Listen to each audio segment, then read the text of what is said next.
Hello YouTube and welcome back to the prehistoric lands of Ark Survival. So I figured I'd do a quick video on the base update, where we're up to and where we're going.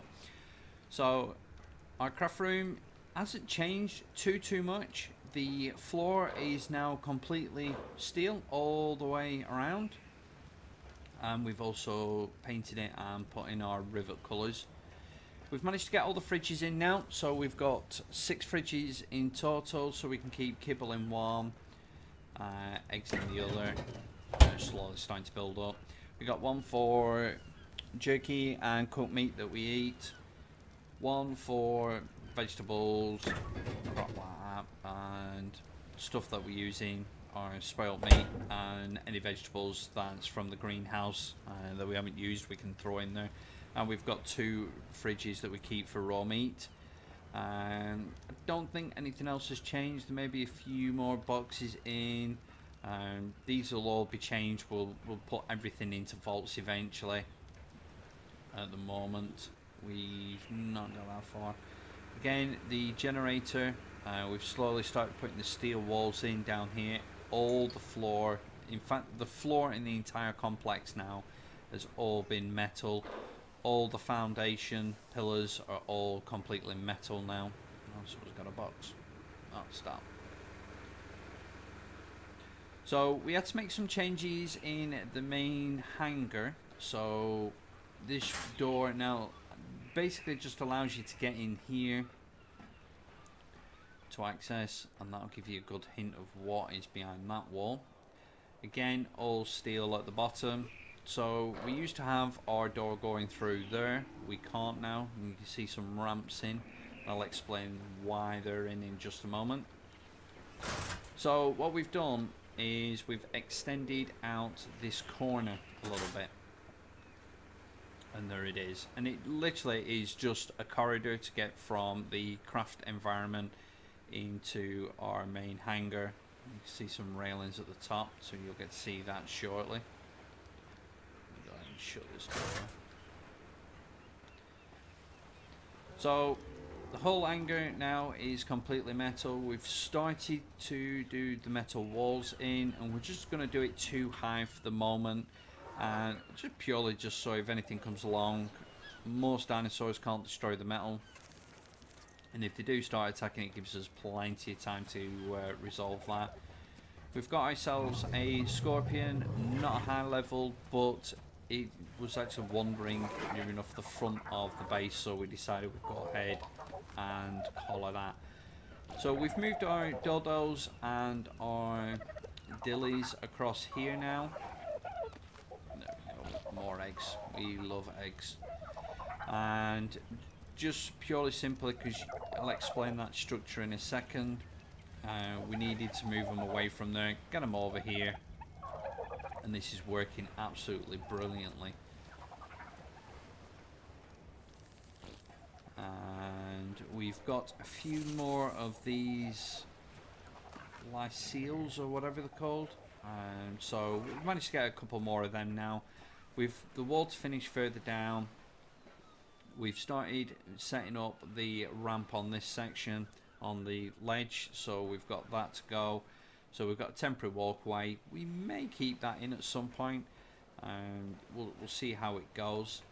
Now we've decided what we're going to do is we'll start the shelf going that way out, and our 2 big dinos, the brontosauruses that we'll get a female purely for eggs. She won't be used for anything else, but we'll get a good size male, which will be pretty much parked here, that we can use for going doing our berries, thatch and stuff like that, and he can come in and out.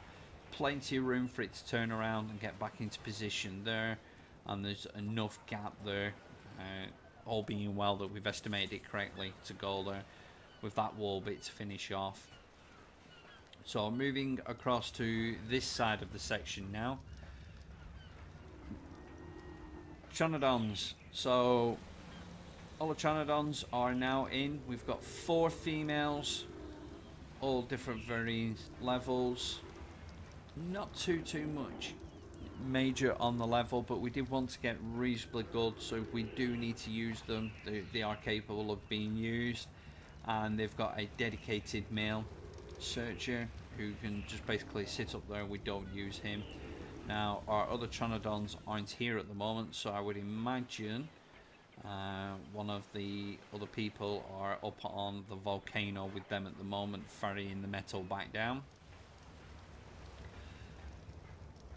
And the way that we've done it is they've got their own ledge, and we've basically stuck them over hatches, so whenever they poop or drop eggs, they just pretty much drop all the way down.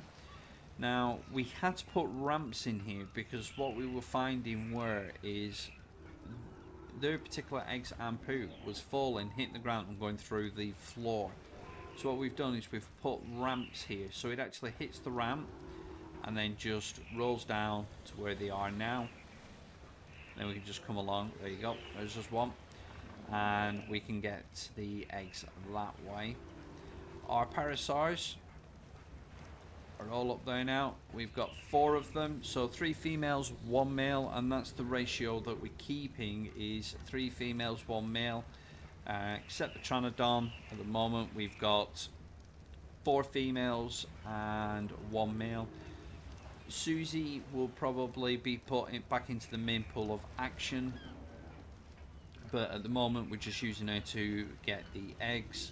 And then what we'll do is once we've got enough kibble stocks built up, we will put her back in the main action where people can just use her as normal, and then Searcher will go in her position. We've got all our anks that we need. Now we get a little bit creative with the anks, because the anks actually, where they poop and drop eggs, literally is right at the back of their legs. So what we were finding is we did them the same way the parasaurs, and the eggs wouldn't drop through, nor would the poop. So what we've done is we've put them on a ramp, and you'll see that a bit more in detail when we go up there. So that works brilliantly. The eggs drop, it's virtually a little bit on the ramp and straight down, and that's worked quite nicely for us. We're slowly getting all the metal plating in. We're going to do the floors first, and we'll then start doing the rest of the walls. Oh, there we go, it works perfectly. We're not too picky on the metal at the moment. The main bit was the belt, the support belt, and the floor was the big thing for us. And we're still using torches, as you can see. We're slowly getting the power in where we can get the lights. We've got our lift, which was a massive changer for the base. As you can see, there they are, and here we are. So we've got Pitta up here, which is our Omniraptor, and that is just basically just to serve these dinosaurs. And hopefully once we start doing bit of a leg spike, hopefully when we start going out that way, she will also support them for the eggs. And we are slowly starting to expand, as you can see, the base going outwards, and we'll see when we get to the ledge there, how that works for pillars and stuff. So we've got our railings, and we decided to put them in. Just makes it a bit easier, stops you from falling off, and just makes it look good. Just adds that bit of finesse, and it does look really good. Again, because we've got the ramps here, it was very easy. We was finding that we was falling off, so we've gone ahead, and aesthetics is, it looks really good, but it serves a good practical of you can't fall off there. And then we've got our ramp here. Now the aim of the ramp is, if we do need to use an ank, or we get a really good high level one, we want to replace these, all we can do is temporarily put a ramp in here, and then we can walk it out, put the new one in, and get it in place. That's working quite nicely. And we get access to all the dinos, so we can actually do the upgrades on them for levels and stuff like that without any hassle. our greenhouse. It's come on a long way. You can see we've just got 2 more bits, and hopefully this evening we'll get that finished off, and then that's the greenhouse finished. And there's our water supply for the greenhouse. That was something I didn't show you.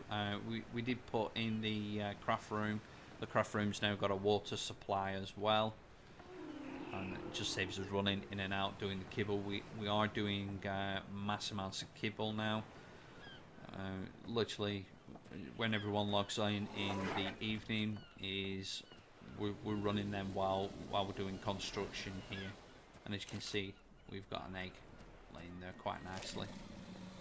Go ahead and grab it. Oh, and we've got Tronodon eggs as well. Okay, so go ahead and grab them. We do need them at the minute. Like so. The other thing that I have done is I've been working on the skirt of it all the way around. So it's pretty much done on both sides. On the back side, the front we are still working on. Okay, it's only been done in little bits, and that's helped out tremendously. That's actually stopped the Sarcos from going under and attacking from below. The only way that they can actually get through there now is if they come this way and in here. And that's worked really well. It's helped us tremendously. We don't get anything under there really. So that's a lot better. And that's pretty much it. It doesn't seem a lot, but it definitely coming on leaps and bounds. The sheer amount of metal that we've used so far is just frightening, but it definitely pays off. It works brilliantly, and it actually looks good. Death row and this particular one, we're not worried that they're sticking out, because once we've got a good stock of Dilo kibble, we'll be dispatching them off. We don't need them anymore. We just need enough Dilo eggs just to trickle out, just to tick us over. And that's purely if we find a really high level ank or something that we do want. And there's the water supply that we put in. The red board was just literally just so I could work out where I was coming from on the outside. And there's our kibble stocks. Now we are not using berries and raw meat to feed our dinos now. We're actually using dodo kibble. And the good thing with that is both the carnivores and the herbivores will eat it, so we don't have to carry raw meat, and raw meat doesn't last a huge amount of time in these troughs. Berries, they tend to last. We tend not to have much problem keeping that stocked up nicely with berries. It was just purely the meat for the carnivores, so we decided we'd use the kibble, and it lasts. So it's going to last a long time in there. So 6 days, 21 hours, 4 minutes. So if we're not on for a few days, no big issue. All our dinos are going to get fed. They're going to be nice and happy. And dodos, they just absolutely spit eggs like they're going out of fashion. So it's not that big of an issue to use the dodo kibble for that. That is about it for the update, really. Our next project moving forward is we'll carry on expanding the base out, and we want to start getting our scorpions. So we're going to start looking for some higher level scorpions, get them in, and hopefully Tronodons are starting to drop eggs quite nicely now, so we'll start getting the turtles, and then hopefully that'll open us up for getting the Brontos. Get the scorpions. We start getting looking for some Rexes once we've got enough kibble, and we've slowly started doing the anks to get the kibble for getting carnivores. The biggest problem we have with the carnivores one at the moment for doing the Ankylosaur is prime meat. But I believe a good way of doing that is to go after the salmon. They drop prime meat quite well, so we may look at venturing out and doing that. And it just literally is just building stocks up now. We're in a good place. We're not pushed for anything. We just take our time, slowly get things up and running. The farm's in. The majority of the main dinosaurs we've got now, so it's a case of getting the scorpions. We can get the Rexes, and then once we've got the Rexes, that's just it. Then we won't want massively for meat. Be good for getting the prime. Be good for getting hide. Hide we struggle a little bit at the moment, just purely simply because we're making saddles for every single dinosaur that we have. As you can see, it's dropped another egg. So that's where we're up to, guys. If you got any thoughts or suggestions, don't forget, throw them in the comments below. And until next time, take it easy, guys. Be safe. Make sure you're having fun. And see you next time.